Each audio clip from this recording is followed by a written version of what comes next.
사랑하는 여러분, 참 봄이 좋습니다. 너무너무 좋지요. 봄은 기상학적으로 보면은 양력 3월에서 5월을 봄이라고 합니다. 또 절기를 가지고 이야기하면은 2월 4일이 입춘이고, 그리고 입하가 5월 6일입니다. 그래서 그 기간을 또 봄이라고 합니다. 음력으로는 1월에서 3월까지가 봄입니다. 또 천문학적으로 하면은 춘분이 3월 21일경인데, 여기서부터 하지 6월 21일까지를 천문학적으로는 또 봄이라고 하는 겁니다. 지금 봄꽃이 만발하고 있죠. 정말 향기가 가득합니다. 봄의 절정이라고 볼 수가 있겠습니다. 봄이 이제 꽃바람과 함께 정말 화창함, 흥겨움, 여러 가지 우리의 삶에 봄은 활기를 불어넣습니다. 확실히 봄이 되면 모든 사람들이 다시 한번 결단하고 또 새롭게 마음을 가지고 또 봄이 꽃을 피우듯이 자기 인생에 도전이 일어나는 때가 봄인 것입니다. 그런데 봄이라는 이미지가 참 너무 좋은데, 성경에도 봄이라는 이미지를 가진 단어가 하나 있습니다. 하야라는 단어인데, 이 하야라는 뜻이 뭐냐면 살아있다, 생명을 유지시킨다, 부유하게 한다, 영원히 산다, 죽음으로부터 소생된다, 되살아난다, 이런 뜻을 가지고 있습니다. 창세기에 보면 하나님께서 이제 사람을 만드시고 생기를 불어넣으십니다. 그러니까 사람이 생명이 되었다. 생명이라는 건 살아있는 존재가 되었다는 것입니다. 그래서 살아있는 존재 같은 흙으로 만들어서 생기를 불어넣어서 생명, 살아있는 존재가 되었는데, 이 생기가, 하나님께서 불어넣으신 생기가 사람이 살도록 만드는, 그러니까 호흡, 숨입니다. 그런데 호흡이 그냥 호흡이 아니고 그냥 숨이 아니다. 지금 우리 다 숨 쉬고 있죠. 이 하나님 흙으로 인간을 만드시고 흙 생기를 불어넣어서 숨을 불어넣어서, 하나님이 숨을 불어넣어서 지금 이제 우리가 숨 쉬는 인생이 된 것입니다. 그런데 하나님께서 우리에게 불어넣으신 생기, 이 숨이라는 것이 그냥 쉬는 숨이 아니고 하나님의 뜻과 하나님의 생각과 하나님의 지혜가 다 담겨 있는 아주 특별한 숨이라는 것입니다. 아멘입니까?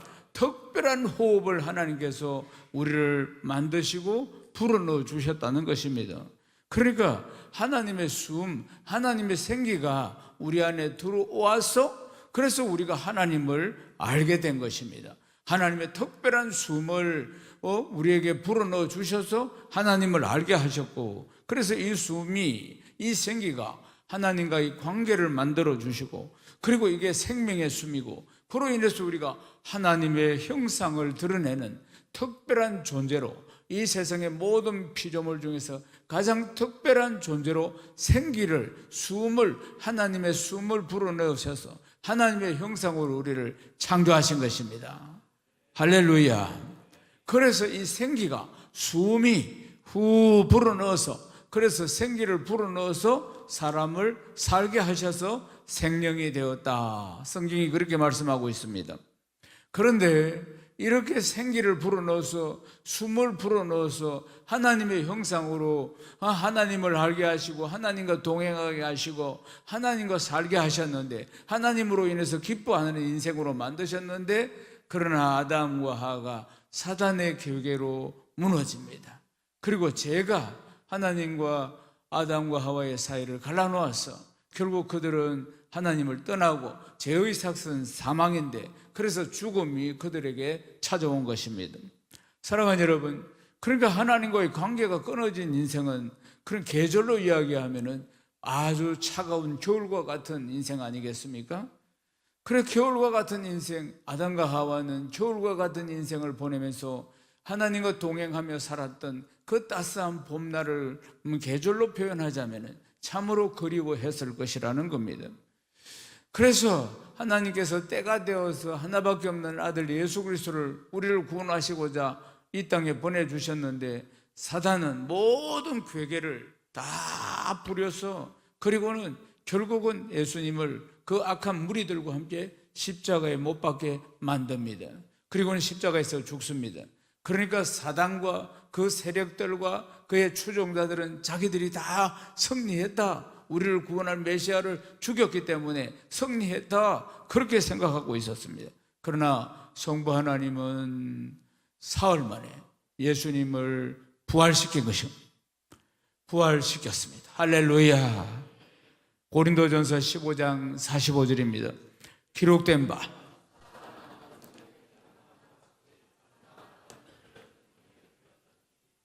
첫사람 아담은 그냥 살아가는 영이지만 우리 그리스도 예수 그리스도는 다른 사람까지도 살려주는 영이 되셨다, 그 말입니다.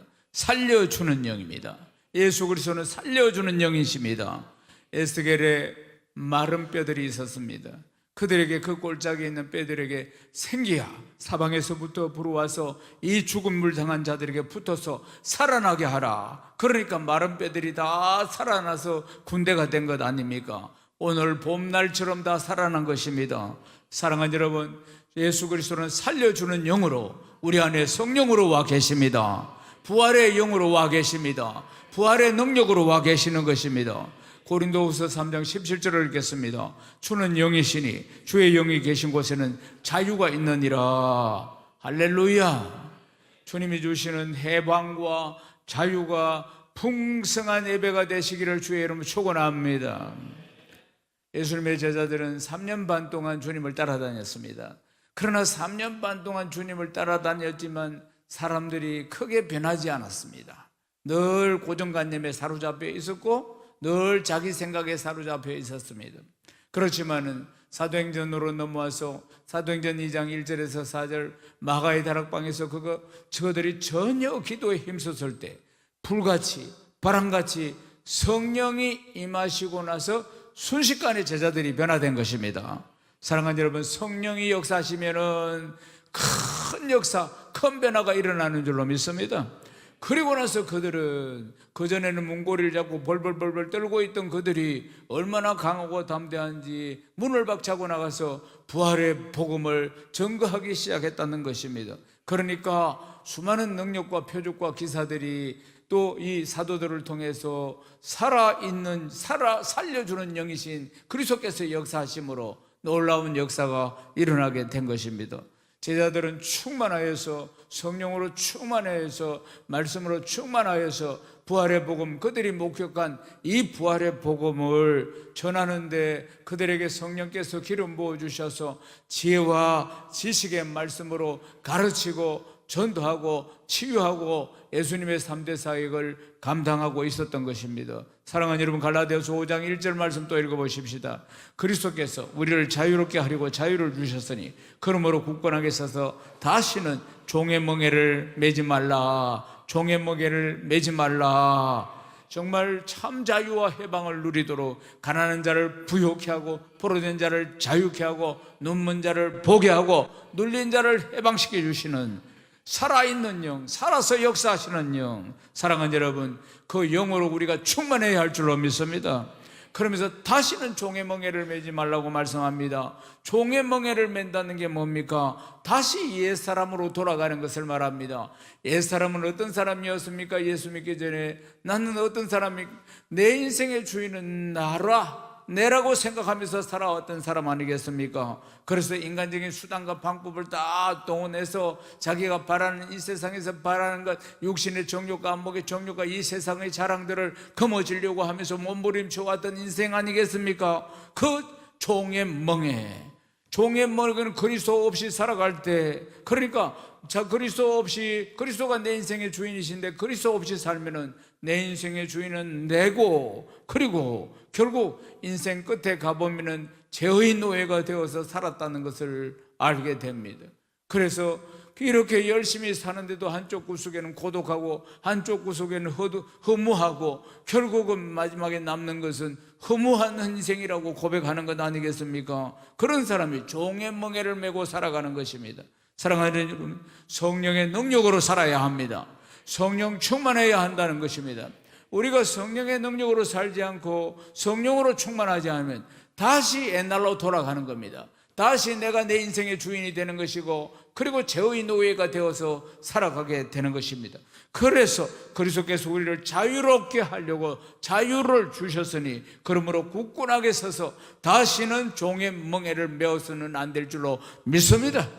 그러기 위해서는 성령으로 충만해야 합니다. 성령의 능력이 없이는, 성령의 인도하심을 받지 않고는 우린 다시 옛날로 돌아갑니다. 내 힘과 내 지혜와 내 능력으로 살려고 하는, 결국 그러다 보면 죄의 포로가 되는 것 아니겠습니까? 돈의 종이 되고, 물질의 종이 되고, 권력의 종이 되고, 그리고 피조물의 종이 되고, 악한 생각에 사로잡히게 되고, 결국 그 모든 것들은, 하나님을 떠난 그 모든 것들은 자기가 주인이고 그것이 다 죄일 뿐이라는 사실입니다. 종의 멍에가 되는 것 아니겠습니까? 죄에서 벗어나지 못하고, 그래서 춥고 긴 겨울 인생을 보내는 것 아니겠습니까? 그리고 결국은 허무하고 헛되고 헛되다고 마지막에 고백하게 되는 것입니다. 로마서 6장 6절 말씀 읽겠습니다. 우리가 알거니와 우리 옛사람 예수와 함께 십자가에 못 박힌 것은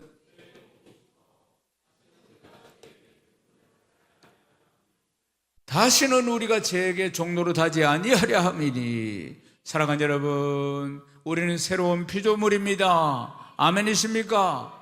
아멘이십니까? 옛사람을 십자가에 못 박았습니다. 이제는 더 이상 종노릇 할 필요가 없는 것입니다. 부활의 주님, 부활의 영광, 우리를 자유케 하시는 영, 성령이 우리 안에 계시는 것 아니겠습니까? 그러므로 우리는 생명 걸고 성령 충만해야 합니다. 성령 충만하지 않으면 다시 종의 멍에를 매게 된다는 걸 기억해야 합니다. 다시 옛사람으로 돌아가게 되는 것입니다. 성령 충만, 말씀 충만이 예수 잘 믿는 해답인 줄로 믿습니다. 사랑하는 여러분, 우리가 어떤 사람에게 선물을 준다. 그러면 선물을 줄 때는 뭔가 그 사람이, 상대방이, 내 선물을 받을 사람이 뭔가 나에게 선하고 좋은 일을 했다는 겁니다. 그래서 그 보답으로 내가 선물을 준다는 거겠죠. 그냥 있을 수 없으니까 뭐 상황에 따라서 선물을 고맙다고 인사하면서 선물을 준비해서 줄 겁니다.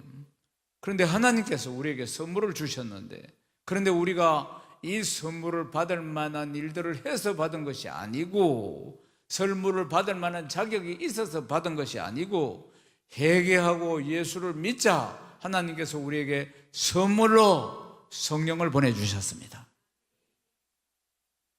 사도행전 2장 38절을 읽겠습니다.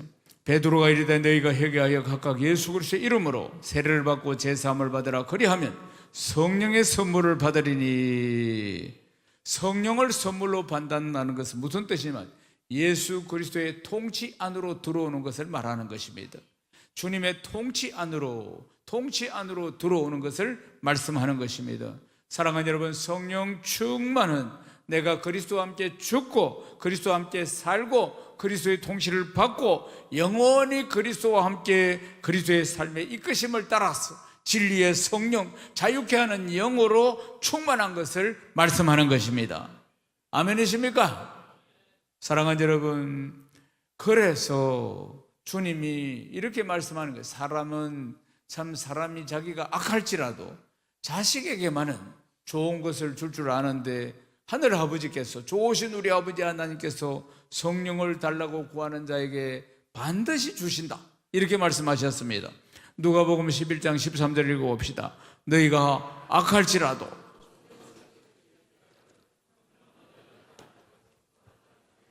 성령을 주시지 않겠느냐 하시니라. 할렐루야. 사랑하는 여러분, 예수 그리스도 이름으로 세례를 받는 사람은 다 성령을 선물로 받는 줄로 믿습니다. 사랑하는 여러분, 세례라는 것은 물을 이렇게 붓는 것, 이 물을 붓는 것이 뭐냐, 예수님과 함께 죽고 죄는 죽고 이제 의에 사는 자가 되었다, 이 뜻입니다. 사랑하는 여러분, 골로새서 또 2장 12절을 힘차게 읽어보십시다. 너희가 세례로 그리스도와 함께 장사되고 또 죽은 자들 가운데서 그를 이기신 하나님의 역사를 믿음으로 말미암아 그 안에서 함께 일으키심을 받았느니라. 일으키심을 받았느니라. 할렐루야. 우리가 신앙생활 하는데 여러 가지 중요한 단어가 있지만 그 중에서도 가장 중요한 단어가 은혜라는 단어일 것입니다. 은혜. 사랑하는 여러분, 은혜가 뭐냐? 은혜는 우리 마음에 임하는 성령님의 감동, 감격, 우리 마음에 임하는 성령님의 감동, 감격을 은혜라 이렇게 이야기하는 것입니다. 사랑하는 여러분, 그런데 이 은혜를 우리는 신앙생활하면서 누려야 하는 것입니다. 아멘이십니까? 은혜를 누린다는 것은 해방과 자유와 치유와 회복을 누릴 때 그것을 은혜를 누린다 이렇게 말씀하는 것입니다. 그것을 은혜를 체험한다 이렇게 이야기하는 것입니다. 사랑하는 여러분, 이전에는 제 노예가 되어서 살아가든 사주팔자 운명에 매여서 살아가든 이 세상 풍속을 쫓아가며 살아가든 그들의 노예가 되어서 살아가던 우리였는데 이제는 예수 그리스도의 통치 안으로 들어올 기회를 허락받은 것이 은혜인 것입니다. 아멘이십니까? 그래서 하나님의 선물인 성령으로 우리를 보내주셔서 성령으로 충만하게 하셔서 그리스도의 전적인 통치 안에서 우리를 살게 하시는 것입니다. 전적인 통치가 뭐냐? 전적인 보호 아래서 살게 하신다는 것입니다. 여러분 믿습니까? 사랑하는 여러분, 그래서 우리가 성령으로 충만하다, 이걸로 전적인 주 예수 그리스도의 통치 속에 산다, 전적인 보호 속에서 산다. 그러므로 죄의 지배 아래 사는 것이 아니라 그리스도의 통치를 받으면서 은혜 아래 우리가 살게 되는 줄로 믿습니다. 아멘이십니까? 사랑하는 여러분, 우리가 예수를 믿어서 은혜를 받아서 그래서 우리가 지금 여기까지 온 겁니다. 은혜를 받은 그리스도인들을 성도라고 이렇게 부르는 겁니다. 그러나 우리가 은혜를 받아서 정말 이렇게 하나님의 형상을 닮아가지만 은혜가 떨어지면, 그러니까 그리스도인이 예수 믿는 사람이 은혜가 떨어지면, 바닥을 치면 세상 사람보다도 못할 때가 있습니다. 세상 사람은 그래도 세상을 살아가면서 어리도 있고 그리고 정도 있고 그리고 또 어떤 해야 할 인간이 살아가는 도리라 이런 것들도 있는데, 예수 믿는 사람이 은혜가 떨어져서 바닥을 치면은 저는 그냥 성도 반대말로 악도 이런 이야기를 하기도 합니다. 세상 사람보다 못할 때가 있습니다. 10년이나 함께 신앙생활을 해가지고 한 교회를 섬기고 그랬는데도 불구하고 은혜가 떨어져가지고 갈 때는 말도 없이 간다 이 말이에요. 말도 없이. 한 가지 예를 든다면, 그런데 우리가 서로 옆집에 살았다 합시다. 옆집에 10년을 살았으면 우째 사정이 있어서 이사를 가면 인사 안 하고 가겠습니까? 결코 있을 수 없는 일이지.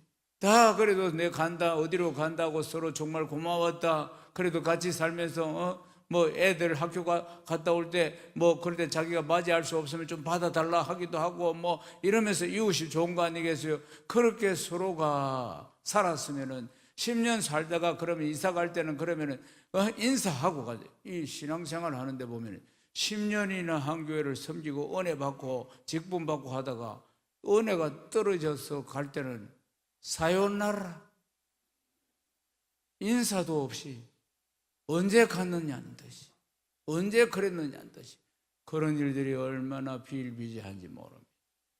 말하자면. 그래서 제가 혼자 생각하기는 은혜가 떨어지면 세상 사람보다도 못하구나, 그럴 때가 있다. 한 번씩 보면. 사랑하는 여러분, 절대로 은혜 안에 살아야 합니다. 아멘이십니까? 예. 은혜 안에 산다는 것은 하나님의 통치 안에 사는 것을 말합니다. 그게 은혜 안에 사는 것입니다. 통치가 뭡니까? 하나님의 보호 아래 살아가는 것 아니겠습니까? 로마서 6장 14절 말씀 읽겠습니다. 제가 너희를 주장하지 못하리니 이는 너희가 법 아래 있지 아니하고 은혜 아래 있음이라. 사랑하는 여러분, 죄와 사망의 법이 우리를 주장하는 것이 아니라 생명의 성령의 법이 우리를 주장하는 성령의 능력으로 성령의 충만함을 매일매일 받아야 할 줄로 믿습니다. 여러분 믿습니까? 성령 충만한 것이 하나님의 은혜의 법 안에, 하나님의 사랑의 법 아래 살아가는 것을 말씀하고 있는 것입니다. 그래서 우리를 언제나 말씀 충만, 성령 충만해야 하는 것입니다. 할렐루야. 그래야만 이 말씀 앞에 또한 순종하는 삶을 살아갈 수가 있는 것입니다. 로마서 6장 16절 말씀 읽겠습니다. 너희 자신을 종으로 내어주 누구에게 순종하더니 그 순종할 받는 자의 종이 되는 줄을 너희가 알지 못하느냐. 혹은 죄의 종으로 사망에 이르고 혹은 순종의 종으로 의에 이르느니라. 아멘.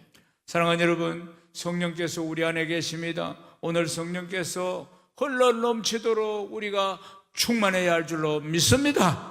성령의 지배를 받고 성령의 능력으로 살아야 하는 것입니다. 날마다 성령 충만해서 주시는 이 초월적인 은혜를 누리시기를 주님의 이름으로 축복합니다.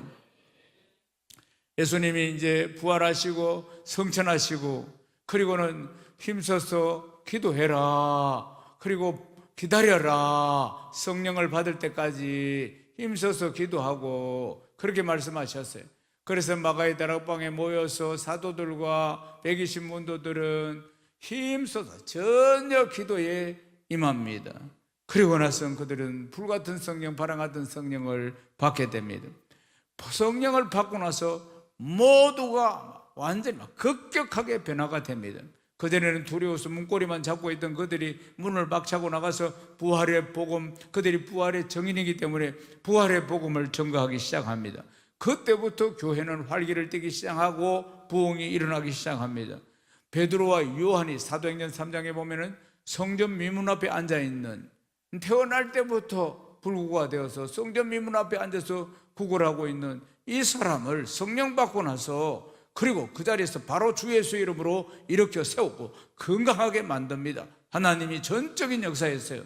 그러니까 이 사람이 성전으로 뛰어들어가서 그리고 하나님을 찬미하는데 그때 큰 소동이 일어납니다. 어떻게 이 사람이 이렇게 건강을 되찾아서 완전히 건강해서 성전으로 들어와서 예배를 드리는가. 그래서 성 안이 전부 발칵 뒤집어집니다. 사도행전 3장 19절 말씀 읽겠습니다. 그러므로 너희가 회개하고 돌이켜 너희 죄업 시험을 받으라. 이같이 하면 새롭게 되는 날이 주 앞에서부터 이룰 것이요. 이 사건으로 인해서 솔로몬 행각에 사람들이 모여들었고 베드로 사도가 말씀을 전하는데 부활의 복음을 전하니까 3,000명이 넘는 사람이 회심을 하고 그리고 세례를 받고 성령을 사모하고 그리고 초대교회에 놀라운 생명력으로 충만한 역사가 일어났습니다. 3,000명이 회심하는 일들이 일어났습니다. 그래서 성령 충만한 사도들이 부활의 복음을 계속 전하니까 그러니까 스스로 믿는 사람들이 5,000명이 넘어서고 그리고 복음은 점점 확산되기 시작했습니다. 심지어는 예루살렘에 있는 관리들, 장로들, 서기관들, 대제사장들 그리고 문중의 사람들 이들이 다 베드로가 이들을 향해서 성령이 충만해서 회개를 촉구하는 메시지를 전합니다. 사도행전 4장 12절을 읽겠습니다. 다른 이로서는 구원을 얻을 수 없나니 천하 사람 중에 구원받을 만한 다른 이름을 우리에게 주신 일이 없음이라 하였더라. 우리에게 주신 일이 없음이라 하였더라.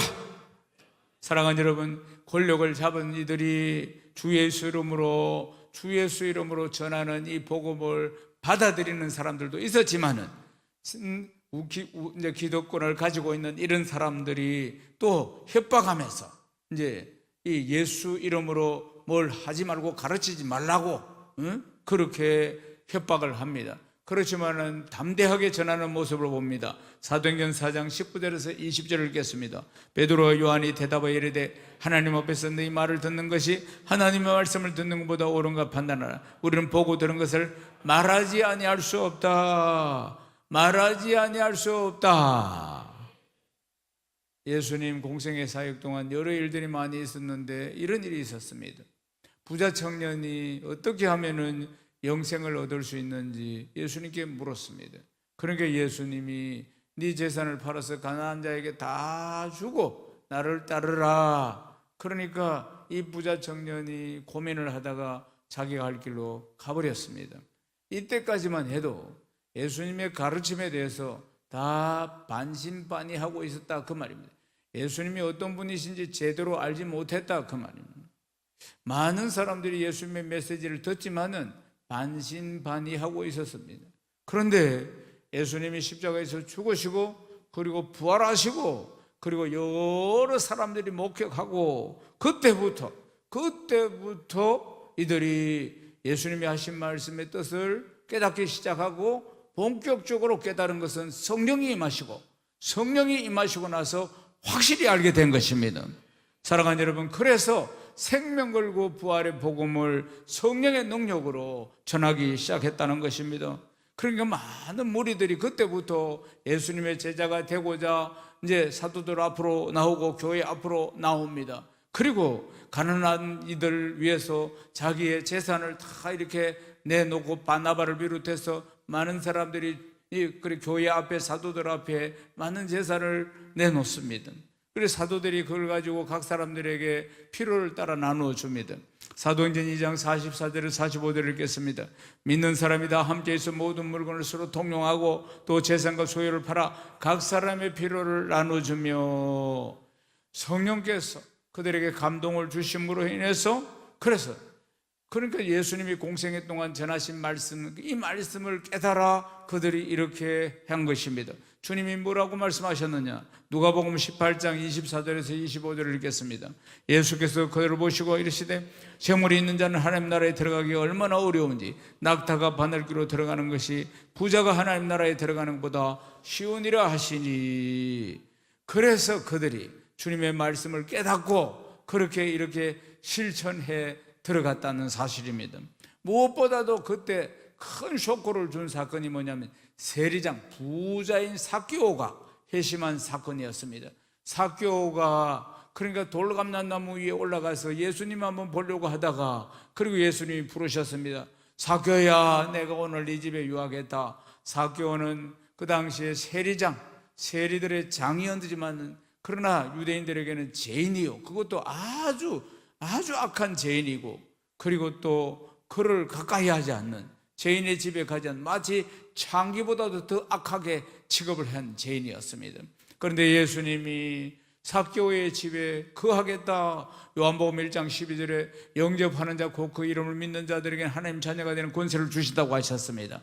그래서 삭개오는 예수님을 자기 집에 모시고 그리고 자기 마음을 열고 예수님을 그리스도로 영접하자마자 사람이 완전히 바뀌었습니다. 가치관이 완전히 바뀌었어요.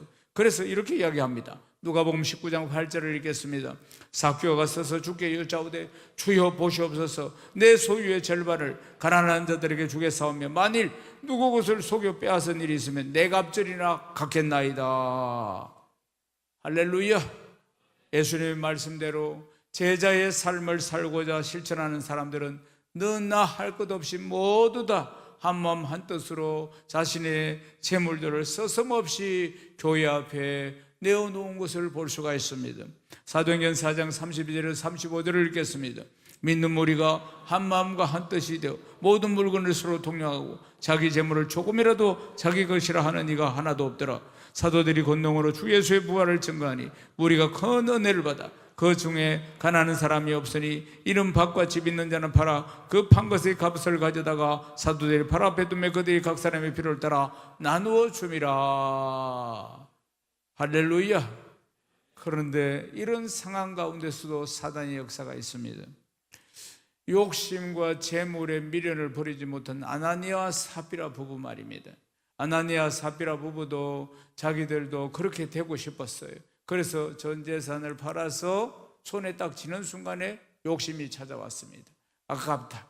그렇게 이제 처음 하나님께서 성령께서 주신 마음을 뒤로 하고 자기 생각대로 욕심 따라서 일부를 감추고 일부만 가지고 나왔다가 그러다가 죽음을 맞이하는 일들이 일어납니다. 사도행전 5장 11절 온 교회가 이 일을 들은 사람들이 다 크게 두려워하니라. 또 한편으로는 큰 두려운 일들이 또 일어난 것입니다. 3시간 간격으로 성령을 속인 죄로 이 부부가 죽었다는 사실입니다. 사랑하는 여러분, 그래서 하나님을 경외하는데 그리고 또 하나님 앞에 또 두려움으로 하나님을 섬기는 것, 하나님 앞에 정직해야 하는 것, 이런 부분들을 또 일깨워주고 그런 가운데서 제자의 수가 더 많아졌다는 것입니다. 사랑하는 여러분, 이제 교회가 크게 부흥을 하고 제자의 수가, 성도의 수가 또 많아지면서 또 문제가 하나 발생하게 됩니다. 그 당시에 이제 구제를 하는데 교회 안에 있는 헬라파 가부와 그리고 유대파, 히브리파 가부가 있었는데 이걸 가부를 구제하는 데 있어서 차별화했다는 것입니다. 그러니까 히브리파의 가부들은 좀 더 많이 주고 헬라파 가부들은 좀 인색하게 주고 이런 일들 때문에 그래서 원망이 터지고 문제가 또 초대교회 안에 생겼다는 것입니다. 왜 이런 일이 생겼는가? 근본적인 문제가 무엇인가? 그것은 사도들이 성경을 자세히 보면은 사도들이 해야 할 일은 말씀과 기도에 전무하는 것입니다. 그리고 사도들이 해야 할 일은 말씀을 끊임없이 부활의 복음을 선포하는 일들을 자기가 해야 되는데 그런데 지금 성도들이 많아지면서 어려운 사람들도 많고 하니까 봉사하고 섬기고 구제하고 이런 일에 분주해서 정작 사도들이 전해야 할 말씀 사역에 대해서는 소홀히 여겼다 그 말입니다. 말씀을 전하는 본질적인 문제는 소홀히 여기고 부수적인 일들 섬기고 구제하고 봉사하고 이런 일에 바빴다는 것입니다. 사랑하는 여러분, 우리는 하나님의 말씀을 멀리하면 반드시 옛사람으로 돌아갑니다. 원수마귀가 가만히 안 있다 그 말이에요. 사랑하는 여러분, 교회를 흔드는 것 중에 가장 큰 일이 뭡니까? 사단이 역사할 때 하나님의 말씀을 제껴놓는 겁니다. 하나님의 말씀을 우리의 신앙생활도 마찬가지입니다. 이 모양 저 모양으로 분주하게 만들어서 말씀과 멀어지게 만드는 것입니다. 사랑하는 여러분, 말씀 앞에 나오지 못하도록 하고 진리의 말씀과 내가 멀어지게 만든다 그러면은 다시 옛사람으로 돌아갑니다. 말씀의 통치가 있지 않으면 그럼 내가 이전에 내가 주인이고 내 생각대로 내 계획대로 살았던 그 옛사람으로 우리가 돌아가게 된다 그 말입니다. 그걸 누가 그렇게 만듭니까? 원수마귀가 역사하는 것입니다. 원수마귀가 우리를 이간시키고 분리시키고 거짓말하고 그리고 이전에는 우리가 그를 따랐던 존재입니다. 사랑하는 여러분, 예수 그리스도 진리이시고 영과 진리로 우리가 예배 드려야 될 줄로 믿습니다. 아멘이십니까? 사랑하는 여러분, 영과 진리가 뭡니까? 오늘도 우리가 예배를 드리고 있는데 성령 충만, 영이라는 것은 성령 충만을 말씀하는 거, 진리 대신 예수 그리스도의 통치 안에서 예배를 드리는 겁니다. 그러니까 영과 진리로 예배를 드린다는 것은 성령 충만함과 예수 그리스도의 통치 속에서 예배를 드리는 것을 말씀하는 것입니다. 진리를 알지니 진리가 너희를 자유케 하리라. 사랑하는 여러분, 진리의 복음, 진리의 말씀을 듣지 않으면 진리로 예배 드릴 수가 없고 진리를 놓치게 된다는 것입니다. 진리의 말씀을 듣지 못하면은 결국 자기 중심으로 돌아갑니다. 이전에 예수 믿기 전에 사람으로 돌아갑니다. 그게 뭡니까? 내가 주인이라면 내 인생의 주인, 내 중심에 내가 사는 것이에요. 그래서 자기를 위해 살고자 하는 본성대로 돌아간다는 것입니다. 원수마귀는 끊임없이 그러는 겁니다. 원수마귀는 교회 안에서도 교회가 부흥할 때 이런 일들을 벌인 겁니다. 그러니까 구제하고 돌보고 봉사하고 이 사도들을 그런 일에 바쁘게 만들고 정작 진리의 복음을 전하는 일을 소홀히 여김으로 말미암아 그래서 이런 분쟁들이 일어나게 되는 것입니다. 사랑하는 여러분, 그래서 헬라파 가부들의 원망하는 헬라파 가부들이 이 구제에 대해서 자기들이 섭섭하고 이런 부분에 대한 원망하는 일들이 터짐으로 해서 사도들이 정신을 차리게 됩니다. 사도행전 6장 2절 말씀을 읽겠습니다. 12사도가 모든 제자를 불러 이르되 우리가 하나님의 말씀을 제쳐놓고 접대를 일삼는 것이 마땅하지 아니하니. 그때서 이제 깨닫습니다. 접대하고 섬기고 봉사하고 돌보고 이런 일에 우리가 시간을 다 보냈다는 것이 이게 마땅하지 않는 일이다. 그래서 은혜의 자리는 어떤 자리라고 했습니까? 오늘 이 자리가 은혜의 자리입니다. 왜 은혜의 자리입니까? 은혜의 자리라는 것은 말씀이 선포되는 자리. 아멘이십니까? 말씀이 선포되는 자리가 은혜의 자리인 것입니다. 그런데 은혜의 자리가 사라지고 그저 이제 봉사하고 섬기고 이런 일들로 분주했다 그 말입니다. 그래서 본연의 자세로 우리는 기도와 말씀에 우리는 전무하기로 하고 이 일들을 할 수 있는 사람들을 세우겠다 그렇게 말씀하는 것입니다. 사도행전 6장 3절에서 4절 말씀 읽겠습니다. 형제들아, 너희 가운데 성령과 지혜가 충만하여 칭찬받는 사람 7을 택하라. 우리가 이 일을 그들에게 맡기고 우리는 오로지 기도하는 일과 말씀 사역에 힘쓰리라 하니. 그래서 이제 7집사, 말씀과 성령이 충만한 7집사를 이래서 이제 행정을 맡아서 여러 가지 이제 부수적인 일들을 감당할 수 있도록 성령이 충만한 사람, 지혜가 충만한 사람 7사람을 세우게 된 것입니다. 그 중에 스데반이라는 집사가 있습니다. 사도행전 6장 7절을 읽겠습니다. 하나님의 말씀이 점점 왕성하여 예루살렘에 있는 제자의 수가 더 심히 많아지고 허다한 제사장의 무리도 이두에 복종하게 되니라. 그래서 엄청난 이제 초대교회 부흥들이 일어나면서 이제는 일을 나누어 가지고 행정적인 일, 이렇게 돌봄 사역들, 이런 것들은 다 이제 7지사, 성령이 충만한 7집사에게 맡겼습니다. 그 중에 제자 스데반입니다. 성령이 얼마나 충만한지 사도행전 6장 10절 말씀 읽어봅시다. 스데반이 지혜와 성령으로 말함을 그들이 능히 당하지 못하여. 그리스도의 부활에 대해서 스데반이 증거하고 있습니다. 그러니까 그들이 이 메시지를 들으면서, 설교를 들으면서 능히 당하지 못하여. 성령 충만한 스데반, 성령 충만한 스데반 집사는 세상 사람들과 달랐습니다. 사도행전 6장 15절 읽어봅시다. 공회 중에 앉은 사람들이 다 스데반을 주목하여 보니 그 얼굴이 천사의 얼굴과 같더라. 성령 충만은 우리가 만들어서 흉내낼 수 없는 것입니다. 억지로 내가 만들 수도 없는 것이에요. 성령 충만은 부활하신 주님과 함께 죽고 함께 정인된 삶을 누리도록 베풀어 주시는 하나님의 은혜입니다. 하나님의 은혜예요. 그것이 성령 충만인 것입니다. 사랑하는 여러분, 주님은 스데반의 입술을 사로잡아서 그리고 그 메시지를 전하게 하시는 것입니다. 예수 그리스도의 복음, 부활의 복음을 증거하게 하시는 것입니다. 그러니까 이 복음이 심령의 골수를 쪼개고도 남음이 있었던 것입니다. 그러니까 스데반이 이제 성령이 충만하여서 하늘을 바라봅니다. 그때 누가 계십니까? 하늘이 열리고 보좌 우편에 계신 주께서 일어서서 스데반을 맞이하는 장면을 볼 수가 있습니다. 그럼에도 불구하고 이 악한 자들은 길을 막고 소리를 지르고 돌로 스데반을 칩니다. 사도행전 7장 59절에서 60절 읽습니다. 그들이 돌로 스데반을 치니 스데반이 이르되 주 예수여 내 영혼을 받으시옵소서 하고 무릎을 꿇고 크게 불러 이르되 주여 이 죄를 그들에게 돌리지 마옵소서. 이 말을 하고 자니라. 스데반이 성령이 충만해서 지혜와 지식의 말씀을 전하고 죽음조차도 두려워하지 않고 그 돌에 맞아서 순교하는데도 얼굴이 천사와 같다고 이야기하지 않습니까? 사랑하는 여러분, 성령의 충만함입니다. 아멘이십니까? 또 빌립 집사가 있었습니다. 빌립 집사가 이제 예루살렘 교회가 핍박이 시작되니까 다 이제 흩어져서 예루살렘, 온 유대, 사마리아 땅끝까지 가게 되는데 빌립 집사는 사마리아 땅으로 갔습니다. 사마리아 땅으로 가서 그곳에서 예수가 그리스도다 이 피 묻은 복음을 전가하니까 이 이방인들, 사마리아 사람들도 많은 사람들이 예수를 믿고 구원을 받습니다. 이런 상황 가운데서 성령께서 빌립을 광야로 인도하십니다.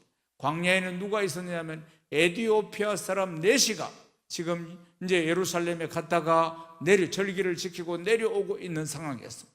그래서 에티오피아 네시, 에티오피아 요한 간다게의 모든 국고를 관리하고 있는 아주 실력자 이 네시에게 그리스도, 예수 그리스도를 증거하고 구약 성경을 보고 있었는데 그거 해석을 다 해주고 예언된 분이 바로 구약에 우리에게 오실 그분이 예수 그리스도다. 얼마 전에 십자가에 돌아가신 그분이시다. 그분이 그리스도다. 그래서 세례를 받고 이 네시는 성령의 충만함을 받았습니다. 초대교회 역사를 보면 이 한 사람이 빌립 집사를 통해서 예수 믿고 구원받았는데 북아프리카 에티오피아가 있습니다. 에티오피아는 초대교회 때 가장 기독교가 왕성한 나라, 한 사람을 통해서 그런 나라가 되었고 지금도 그 초대교회 시절의 기독교의 정신이 그대로 유지되고 내려오고 있는 나라가 에티오피아라는 사실입니다. 사도행전 8장 38절에서 39절 읽겠습니다. 이에 명하여 수레를 멈추고 빌립과 네시가 둘 다 물에 내려가 빌립이 세례를 베풀고 둘이 물에서 올라올 새 주의 영이 빌립을 이끌어간지라. 네시는 기쁘게 길을 가므로 그들을 다시 보지 못하니라. 할렐루야. 사랑하는 여러분, 성령님은 성령 충만한 우리 성도들이 하나님의 영광을 누리고 예수 그리스도의 부활의 능력을 더 멋지고 더 행복한 삶을 살고 누리도록 하시는 분이 성령이십니다. 아멘이십니까? 사도행전 9장 31절 마지막 말씀입니다. 읽어보십시다. 그리하여 온 유대와 갈릴리와 사마리아 교회가 평안하여 든든히 서가고 주를 경외함과 성령의 위로로 진행하여 수가 더 많아지니라. 수가 더 많아지니라. 사랑하는 여러분, 날마다 성령 충만해서 성령님을 따라 사는 삶이 하나님의 은혜를 누리는 삶이고 가장 지혜로운 삶임을 믿으시기를 주의 이름으로 축원합니다. 가장 가치 있고 가장 위대한 삶을 살게 하시고자 세상이 감당할 수 없는 지혜의 말씀을 주시고 능력의 복음을 선포하도록 우리를 성령 충만하게 하시는 줄로 믿습니다. 날마다 성령 충만하셔서 이전보다 더 행복한 삶을 누리는 복된 성도 다 되시기를 주님의 이름으로 축원합니다. 축원합니다. 하나님께 영광입니다. 할렐루야.